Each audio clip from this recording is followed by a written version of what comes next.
Our next guest is someone that I've been super excited to interview. I've been following him for a while on Instagram and watching a lot of his YouTubes. He is the founder of Bix Nutrition. He's run 40 plus ultra marathons, represented Australia. Vlad, welcome to the show. Thank you. Thanks for having me. I've reached out to you, not expecting any reply, but I was super excited to speak to you. So where I wanted to start was I watched your YouTube video quite a while ago, and it was about your story. And where I wanted to start was, what was that moment that led you to change your behavior? And for those that are listening, you might want to just dive into what the situation was at that time. Yeah, I think it was just before my 25th birthday. So I think like fifth birthday felt like the first quarter of my life. And I was kind of scared going into the next quarter of my life being so unhealthy. So yeah, kind of before my 25th birthday, I decided to make a change. So I was a heavy smoker, heavy drinker, super addicted to caffeine. I wouldn't say that I was like overweight, but yeah, I wasn't like cardio wise, like, I wasn't healthy that way. I used to go to the gym, but really basic, like weightlifting. But yeah, I still had like no energy. As I said, like, just needed like 2 or 3 energy drinks a day just to kind of get through the day. I was a student back then. And as I was about to turn 25, I decided to make a change and I quit smoking and signed up for my first marathon. And yeah, got it done. It was painful, but finishing that marathon, I got addicted to the finish line feel. So I'm still addicted to that post race feel, that high of achieving something, which I was very good in starting things but not finishing them. And this was a very basic kind of start something, make it to the finish line, and you've achieved something, you've finished it. And no matter how much pain I was in, I was still, I was still proud of what I did. I was still on a high because I finished what I set out to do. So I'm still like addicted to that feeling, 200 races on from 12 years ago since I did my first marathon. I still enjoy that post race experience, maybe more than the race itself, if it makes sense. It's hard to explain. Like, I enjoy racing, I obviously like the build up and the training and all that. But that high of the post race feel, I think that's what I'm really addicted to, like beyond everything. I don't know, that probably sounds a bit weird, but I think if I break it all down, that's what got me addicted to running and racing. And that's why I've been running pretty much twice a day for the last 10 years because of that feeling. Yeah, I definitely want to come back to that. Just now, I just want to dig into a little bit about that change. Was there a moment, or was it a combination of moments that sort of happened, or things that happened? When did you know that you wanted to make that change?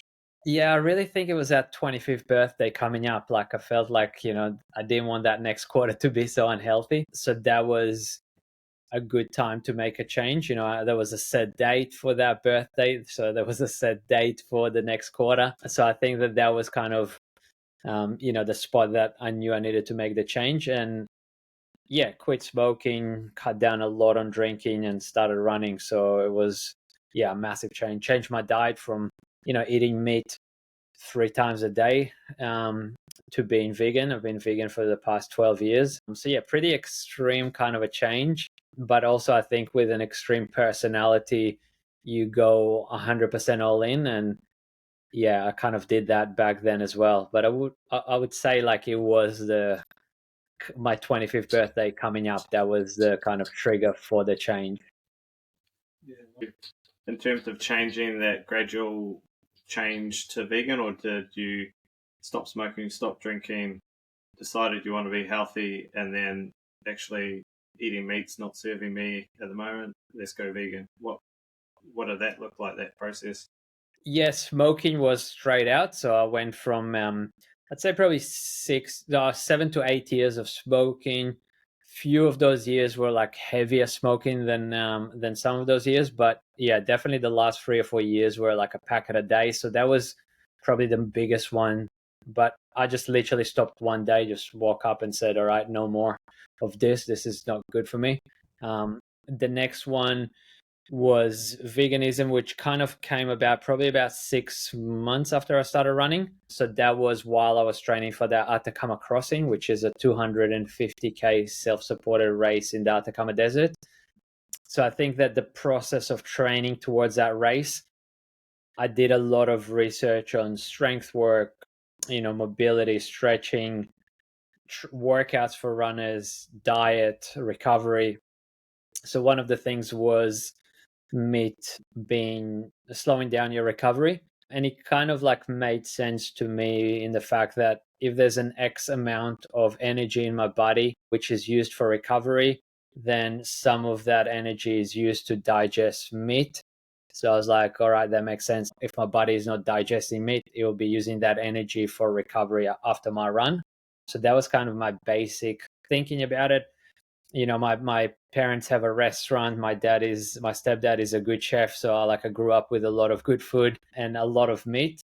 But I kind of thought I'll just give it a 2 week trial. If I don't feel better, I'll go back to doing what I've been doing for the first 25 years of my life, which was eating meat, 2 or 3 times a day. But then 2 weeks went by, and I couldn't lie to myself. I was feeling better. I had more energy. My recovery was better. So I just literally haven't looked back since then. And it's been 12 and a half years now. So it's been a while. Wow, that's awesome. And you're not missing the Australian barbecue with the meat on the barbie? No, to be honest, no. I think when you make a change, if you really know why you're making that change, then, it doesn't seem like such a big deal. I think when you change something, but you don't deep down inside yourself know why you made that change, then there could be other triggers. But to be honest, no, I've never thought about it. Does meat on barbecue smell good? Yeah, absolutely. And I've had a lot of delicious meals of a barbecue. But I wouldn't say that I miss it because I kind of know the whole picture, I guess. Yeah. How does that fit in with family life then? Is your wife and is it daughter or son? Yep. So we're Daughter. we're all vegan. My wife, and now met her. She was well. The thing is that I was very extreme. So I used to eat a lot of meat because I thought it was healthy. Like I guess most of us do, growing up.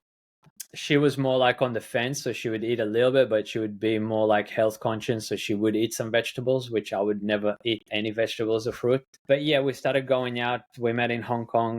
My wife is German, and I was vegan at that point, and she was kind of okay with it. Like she would eat vegan dishes in the beginning, and then she watched a couple of documentaries, like not like the bad animal herding documentaries, but just like general knowledge documentaries. And she's like, yeah, it makes sense to me. So she became vegan as well, and I think it's probably about 9 or 10 years that she's been vegan. And then our daughter is vegan as well. And I think we're a little bit more flexible, like with my daughter, in the sense that obviously we don't have any animal products in the house, but if she has a croissant that has some butter, when we are traveling, I think that's okay for her. And if she has some dairy and some chocolate that somebody gives it to her, we're okay with that as well. And she's only 3.5 now, but I guess in the next few years she'll be interacting with more kids and kids activities where there might be some food. I think meat is probably a little bit extreme, and probably won't push it. If it does happen, it will happen. We're not going to get angry. Some dairy products, I think we're a little bit more flexible on. And then when she's a bit older, she can make her own decision. I don't think we're well, it's hard to say because I guess my parents forced me to eat meat, right? Like that's what they gave me. That's what I ate. So give her vegetables, and she eats vegetables and fruit and beans and all that. So, What's your go-to meal for her that she'll eat every time? it's a mixture. I think like nothing too specific, but just a mix of fruits, vegetables, beans. We're trying to like. I think the main thing with any diet is variety. So we try to get different types of vegetables and fruit and beans, and it can be a basic pasta or like a vegetable soup and stuff like that. Tofu. She likes like sauerkraut and stuff like that as well, which yeah, it's a bit weird for a 2 or 3 year old, but yeah, pretty basic like vegan, I guess, diet. We try not to eat processed foods in general, so she's not eating pretty much any processed foods, which I think that's the main thing. I think with any diet, as long as you stay away from processed foods, you have enough fruits and vegetables in your diet, then you're on the right track. So yeah, that's what we try. Awesome. Tell me a little bit about being a dad then, and how that feels now, or what did it feel like when your daughter came along? Yeah, I think I mean, I do a lot of podcasts, but usually questions about running. So it's nice to have a question that is a bit deeper. I think, to be honest, like, I think that, so I grew up, I guess, very rough. Like, when I was 4, we left Ukraine, we moved to Israel in 1991. So the Soviet Union collapsed. We moved to Israel. We were very poor for a couple of years. Like, I went to school and all we could afford is like bread and tomato sauce. So literally I would take bread and tomato sauce to school for a couple of years. So I grew up pretty rough, especially in those first few years when we moved to Israel. When I was 13, we moved to Australia. So again, like, not an easy kind of age to, leave all your school friends and start like a new life, especially before technology was around, so you couldn't still be in touch with your friends. This is 2001. So I think, and all those kind of experiences were really hard, but also beneficial to where I am today. So I think like I'm kind of scared that now that we are comfortable enough to provide everything that my daughter needs and way above that, that she might grow up to be a little bit spoiled. So yeah, I think that she might not grow up with the same hardship that I have grown up with. And that's something that is kind of, yeah, I guess I'm a little bit scared about the fact that it might be too easy for her. And, you definitely build character through hard times and when things are not easy. So I guess the only way that I could see her having some challenges would be through sports. So I think that I would be, it's hard to say push, but I would kind of try and at least sign her up for different sports, trying to have her in some soccer teams, some swimming lessons, and so on. So at least she will struggle in I guess like a safe environment. You know what I mean? Not like the struggles that I went through, where we're struggling with food, but struggles that are more kind of controlled in many ways, if that makes sense. That's kind of what goes in my head about that subject. I've been spoke a little bit with my wife about it. I think because she grew up like in a middle class family that had everything, then it's kind of hard for her to see my point of view.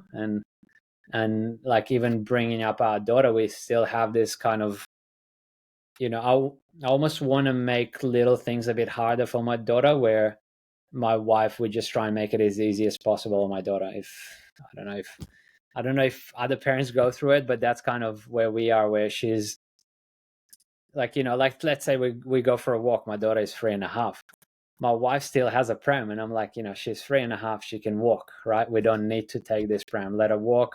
Yeah, it would be maybe a bit uncomfortable walking to the park for 10 or 15 minutes, but she'll get over it. She doesn't need to sit in a pram the second that she gets tired. Like, she has to go through those little challenges so she can develop the ability to face bigger challenges as she grows up. It's been on my mind for a while, and it's tough to share it with somebody that hasn't been, I guess, with the same upbringing. But yeah. Yeah, no, I completely relate. I think we're similar in the fact, say, my boys when they fall over, my wife's very quick to come in and rescue them and lift them up. Whereas I'm like, no, just leave them and see if they are okay. See if they can work it out themselves. There was one incident at the zoo though. My son smashed his face and really messed up his teeth and his gums and his lips and stuff. But that's a different story.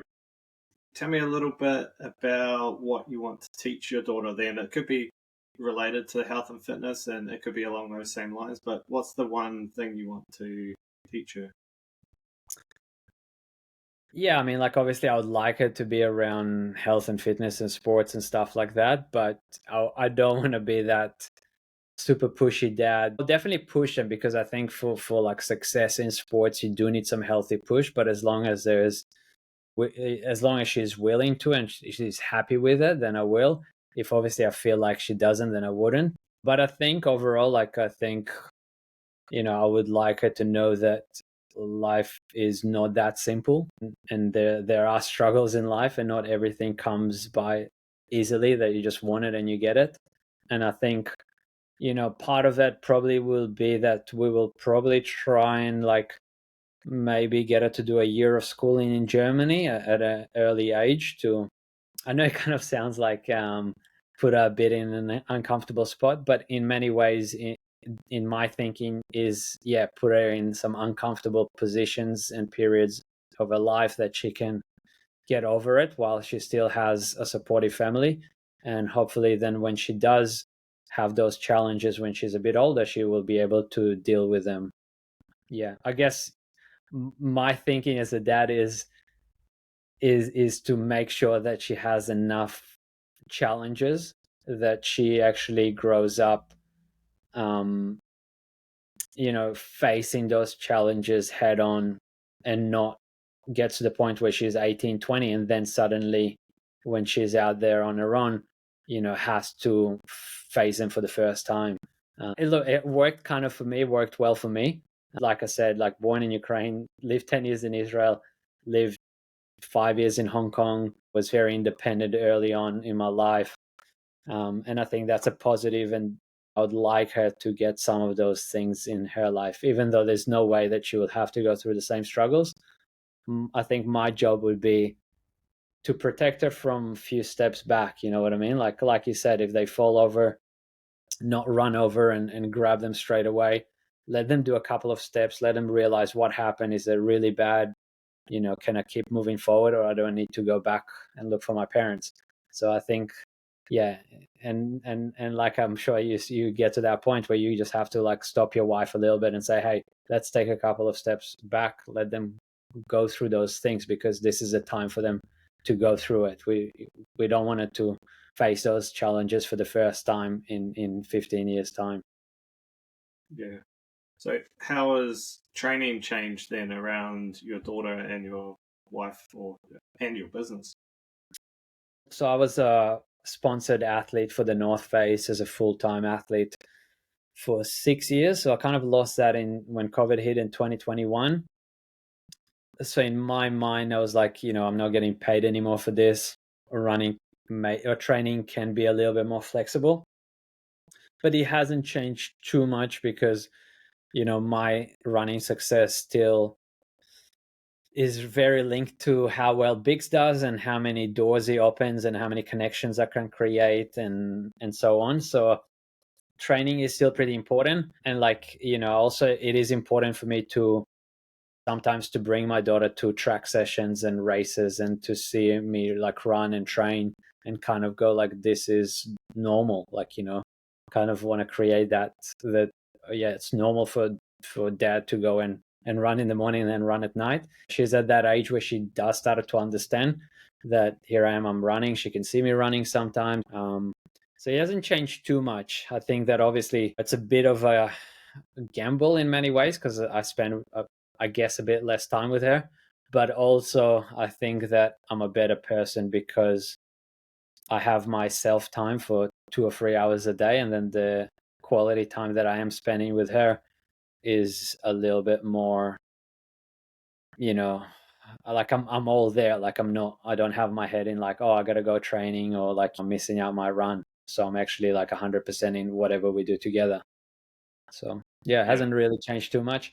With work, it's as like I said, I still try and prioritize running, because I know that running is the reason that we have our company. It is the reason that the company is doing well, while we compete against companies that have massive investors and have a lot of knowledge, where literally we started the company with no investment, our own savings, not much knowledge in the business world, just thinking about how can we create a better product. But it was in the back of my success as an ultra runner and as a trail runner, especially in Asia Pacific region.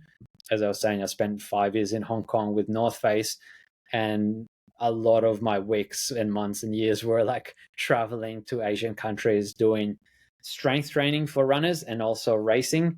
So yeah, I think that knowing that a lot of where we are today is on the back of my running kind of motivates me to keep on running and to make sure that I prioritize. At the same time, I'll be 37 in a couple of months. So I do know that that clock is ticking, especially as an elite runner, I guess. So it kind of makes me almost want to train hard, like knowing, all right, you only have really 3 or 4 good years left. You better make the most out of it now. So you make sure you sacrifice now, because if you don't now, you'll wake up, you'll be 42 and you'll be past your peak. And yeah, you can still be a great runner, but it might not be enough, especially with where the sport is moving to. The level of the sport is at such a high level that you really have to have everything right to be competitive. So yeah, that still drives me to run twice a day. But I also understand that it's selfish in many ways, and it is time consuming, and there are days where I'm like, I've got a lot of work, the company is doing well, but here I am about to go for a 2 or 3 hour run. So yeah, I kind of battle myself against it, but in the end of the day, I keep reminding myself that without my running, we probably wouldn't be here with the company of where it is today. So. Yeah, so you just mentioned a bit of a challenge there. Obviously there's maybe a little bit of runner's guilt, but tell me what the challenges are for you now in terms of training and balancing everything. I think kind of like, because I'm not getting paid anymore to run, it was a lot easier, right? Because so like when I had my North Face sponsorship, I had a paycheck in the end of the month, so like I had to do my job. I had to go and train twice a day. Where like now, the benefits from running is not like straight there. Like it's not a paycheck in the end of the month. It's more like, doing well in a race means that the race director might have a chat with me after, and maybe we'll get to sponsor his race next year with our hydration company. Or maybe you do really well in races, you might get on a podcast that has a lot of listeners, and you mention your company, and people will go, oh, let me check out that product. So I think in that sense, it's kind of a delayed reward, but it's not guaranteed as well, because literally in my afternoon run in an hour, I could twist my ankle and never run again. So I'm definitely kind of aware of that. And it's more like an internal battle with me, going like, this is all built on the back of your running, so you might try and do the most of it. But at the same time, the company has grown to the point where like, I know that an extra 25 hours of work a week will really help the company, and probably take us to that next level that we need to get to. And right now, even though I am working 50, 60, 70 hours a week on the company, I'm still training for 20 hours a week. And even if I run twice a day, it's not like, all right, I finish my morning run at 8 o'clock, I can start working at 8:30. It could have been like this morning, a harder session. It means it takes me like an hour or two to like get to like creative thinking and do my job. I guess the challenge of having a small company is that there's a lot of things that I do. So from packing orders to thinking about email marketing to being creative with some marketing things. It's not like an ABC job. So that means that if I finish my run, obviously I'm tired from it. Like it's not like I can jump into work straight away. So yeah, there is that I'm always kind of thinking about, and And yeah, it's a battle that I have to kind of convince myself, and at the same time there's a family behind it as well. So like if it was only me by myself, then it's easy to justify. But when you know that you have a mortgage, you have a family, then it's tough going out there for another run while there's bills, and you want to bring out new products, but you know you need to make an X amount of sales to pay for that new product. Or like, you know, like we're working on a gel right now. I've been working on gel for a bit, and we got to go through different manufacturers, and every sample is a few €1,000. And, you know, you kind of go, oh, I'm not sure if we can get another sample this month. We might have to wait till next month. And you go like, maybe we can do it this month if I spend more time working on the company. So yeah, I guess that's the internal kind of challenge that I go with myself literally twice a day before every single run. Yeah. Well, I'll ask you as the founder, what's your flagship product, and which one should I be taking as a dad and amateur runner? I think that, well, I know that our first product, which is our Bix Recovery hydration tablets. So I have effervescent tablet. So that product took us like 2 years to develop. So it's the first effervescent tablet in the world with Q10, with bromelain, with BCAAs inside. So because I lived in Hong Kong, I was running twice a day. I was taking a lot of supplements because it was hot, it was humid. I needed to recover. We wanted to put all in one product. So that's kind of the thinking behind that product, is 12 vitamins and minerals as well as electrolytes, designed for like straight after running to, I guess it's a micronutrient boost for recovery. Obviously, we all have enough protein and carbs and fats in our diet, but a lot of us lack micronutrients. So this is the thinking behind this. This was a little bit more running specific, even though, you know, right now we have the general public that buys our product. They not runners in particular, but the thinking behind the first product, the Bix Recovery, was designed for runners. It was designed for myself, realistically. I think when we placed the first order, which was 25,000 tubes, I kind of thought, if we don't sell it, I'm sure going to use at least half of it. So yeah, luckily we were able to sell that first order. But I would say that it's still our biggest seller online. So I think we have now basic hydration tablets that are very similar to many products in the market. They just taste a bit better. I think somebody that consumed a lot of effervescent tablets in my day, I always felt like the taste was very chemically, like disgusting, almost like I'm drinking it because I need it, not because I enjoy it. So when we did bring out our hydration tablet, we wanted to make sure that it tastes good. So we went to a lot of flavor houses, spent a lot of time making sure that the flavor is right, because in the end of the day, you know, electrolytes are electrolytes, but at least we wanted to make sure that our product is a bit different, that it just tastes a little bit different than what's out there.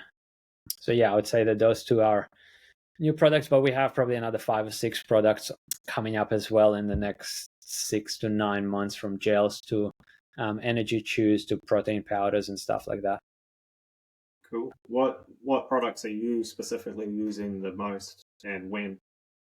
Yeah, definitely the recovery. So still, I would still have 2 tablets a day. That's because I run twice a day. So I usually have 1 tablet after every single run, and I have been for the last 5 years, I would say now. So even though we only started the company 3.5 years ago, almost 4 years ago now, I've already obviously been using the product even before that in the sampling stages. I actually we launched our carbohydrates powders, like the high carb powders, similar to like, I guess, Morton or Precision Fuel.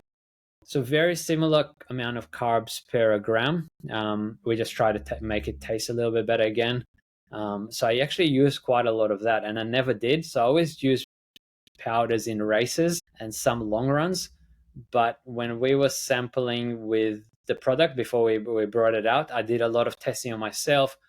Like, I wanted to test it as much as possible. So I started having it during track sessions, before and after like easy runs and stuff like that. And I did notice that my recovery has improved just by having more calories in my body. Now it just became like a part of my, I guess, general fueling, which also makes a massive difference, especially if you're not very good with like eating and then going for a run straight away. So I've never been very good at like, some people can just like have a big meal and go for a run straight away, where I need like 2 or 3 hours before I can run. So now when I do my afternoon run, I might have my lunch at 12 or 1 o'clock. My run is at 3:30, 4 o'clock. That's probably that's a very big window of like not having calories. So what I'll do, I'll just have 100 calories in my drink with that carb powder, and I can sip on it as I drive to my session. I might sip on it straight after, just, it's not much, but it still kind of adds up when you look at your weekly, monthly, yearly training. So that's actually like, I never looked at carb powders like that. And I don't think many people do. They kind of look at it as a different options to gels during running, where most of my use of the carb powders is actually like around training, in between training, which made a massive difference. And I think more and more people will start using it, especially as there's a lot more kind of push towards calories, grams of carbs per an hour. So I think more and more people are using powders now, carb powders. And I think people are also like, all right, well, I can also use it during my track session. And that means that my body doesn't have to dig as deep, and means that my recovery is going to be a little bit quicker. Yeah, cool.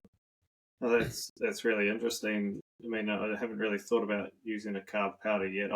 From a rugby background, I've used a lot of protein, and I've recently switched a little bit from the whey protein to a pea protein and seeing how that works for me. But I'm conscious we've got about 10 minutes or so left. What have you learned, and from those learnings, what advice would you give to our listeners? For a nutrition standpoint? Anything you like. If you want to close out with nutrition, great. If you want to talk about your company, great. No, I think I'll talk about strength training for runners. I think that's where I guess most of my social media following comes from the YouTube channel and Instagram. I think that injuries, like, knock on wood, have never been injured. And I really believe a massive part of it has been from early on learning from American football players, rugby players, from soccer players, where the money is. They obviously don't want their athletes to get injured. So I learned a lot from them early on about how not to get injured. And a lot of it is not a very complicated stuff, but it's small things done consistently. So I would do pretty much strength work every single day, and it can vary from 10 minutes a day to 45 minutes a day, depending on how I'm feeling, what other training I'm doing. But I make sure that I do some every single day. And a lot of the times it's very basic strength work. A lot of the times just basic calf raises and squats and crunches and stuff like that. And obviously I do some exercises that are a bit more advanced, but the basis of it is doing it very consistently. And I think that any runners that are listening today would maybe experience some injuries. Maybe if it's not them, it's their friends, people that they know, other runners. I can, a lot of those injuries could be eliminated by just doing a little bit of strength work. It doesn't have to be in the gym. It can be at home. I think I have about 50 strength workouts for runners on my YouTube channel that are all done at home. It's more about just kind of understanding that, yeah, running is fun, but there are a couple of little things around running that you have to do to keep on running. And a lot of people get into the cycle of getting injured and then being very good in their diet and sleep and strength work, and then they feel good and they kind of forget about those things. So they kind of like, I'm running fine now, I don't need to do and look after all those little things. They will run a bit, get injured again, and that circle just keeps on happening. And I've seen it so many times. I've worked as a coach for so many years and seen people go through those cycles where if they could have just stuck with those habits that they build around their injuries a little bit longer and a bit longer, they'll kind of understand that they are very, very important. So yeah, I would say that strength training doesn't have to be too complicated. It just has to be consistent. Yeah. So in terms of, we've just got a few more minutes. In terms of the load, are you doing big weights every now and again, or are you mostly just doing every day so that you're building a strength base and still being able to run without any sort of muscle fatigue? Personally, I might do about 10 to 20% of body weight. I would say maybe about 2 months of the year. So I would do that before the season starts. I would try and build a little bit more power. But then the other 10 months or 9 months of the year, I would do non-weight bearing exercises. Or even if I do use a weight, it could be 5 to 7% of my body weight. So not very heavy. And I don't think like recreational runners need to lift super heavy, because when you are lifting heavy, you are increasing the chances of injury. But except that, you are actually increasing the chances that that heavy lift will affect your run form, and that might kind of like start developing some kind of imbalances that might lead to an injury. So if you are a runner, I think that lifting really heavy is almost like not worth the risk. Yeah, there is the benefit, and I think a lot of Olympic 1500 meters runners are lifting heavy, and you see that on their Instagram and YouTube, and you go, should be lifting heavy as well. But those people are right at the top of the game, and for them, they almost like take that chance of injury because they need to take it to be able to have a chance to win those big super competitive races where the difference between the runners are so small. But I think for most runners, you don't need to take that chance. You can achieve quite a lot by doing body weight stuff and using bands and stuff like that, and boxes and step ups. You don't need to go heavy on lifting. And the thing is that when you are lifting heavy, like if it does affect your running in any way the next day, then almost like there was no benefit from that gym session. So yeah, I think personally I don't lift that much. When I do, it's not heavy. If I was an Olympic marathon runner that was fighting to improve his PB by 30 seconds, because I was already right at the edge of what the human body is capable of, then I'll probably look into lifting a bit heavier. But yeah, even as a professional trail runner, I've never lifted heavy, and I think that the improvements come from years of running, and when you do have an injury, it just sets you back so much that it's almost not worth it. And for most people, it's more important not to get injured rather than maybe gain another 1 or 2% by lifting heavy. Awesome. I'm used to lifting heavy from my rugby playing days, but recently I've really dialed down the weight, and I think the recovery aspect, like you said, is really important, so that I can do a weight session and then also get out for a run later in the afternoon or the next day early. So no, I Yeah, I mean, completely I understand. think today there is like a growth of the lift run hybrid athletes, and you see like very healthy looking athletes running quite a lot, but I don't think that they are kind of racing as well. So a lot of them do run, but they wouldn't be racing at a very high level. So I mean, it really depends of what you're trying to achieve. But I think for me, as somebody that weighs 58 kilograms, that extra weight on my body is probably also gonna slow me down a bit. So in that sense, it all comes down to what are your goals? Is it to be a really good runner, or is it to look healthy and be healthy? Because I do think that some muscle mass is actually healthy. I don't really enjoy being 58 kilograms. It's not a nice feeling. Especially like before I started running, I was maybe 80 kilograms, right? So that kind of felt good, and I felt strong and confident, when now I almost feel like small and weak. So I do think that once I stop running, then I'll probably lift a little bit more just for the health benefits of it. But while running is my number one goal, then yeah, I don't think there's much point lifting heavy. Yeah, for sure. I mean, for me, I've lost probably 6, 7 kilos since my rugby playing days, and I still feel heavy when I go running. So being light and fast is an advantage for sure, because you guys can fly up those hills and things. So just as we finish up here, we've got a couple of minutes. Is there anything you would like to ask of our listeners? Anything at all? Um, no, I think I'll always bring it back towards kind of strength work. So I think running has done so much for me in the past 12 years. So I think that it could do a lot for people. And I know when you do get injured, can bring your mood down pretty quickly for a while. So yeah, I would go like do as much strength work as you can. If it's simple in the gym or it's simple at home, just get it done because it will really pay off. And is there more we can learn about you? Where can we find you on Instagram, YouTube, find out more about your company, Bix? Yeah, so my YouTube channel is Vlad Ixel. If you type in Vlad Ixel strength, there'll be, yeah, like I said, at least 50 follow along workouts that people can follow along. I kind of put them up when COVID was around, and yeah, they get quite a lot of views till today, which is a bit surprising, but also nice to see that people are doing them consistently. Yeah, Instagram, Vlad Ixel, otherwise Bix Hydration. Yeah, there's 1 or 2 shops in the UK that sell it. Yeah, brilliant. Well, we'll put a few links in the show notes for you, Vlad. But I really want to say thank you very, very much for coming on and taking the time before your next training session.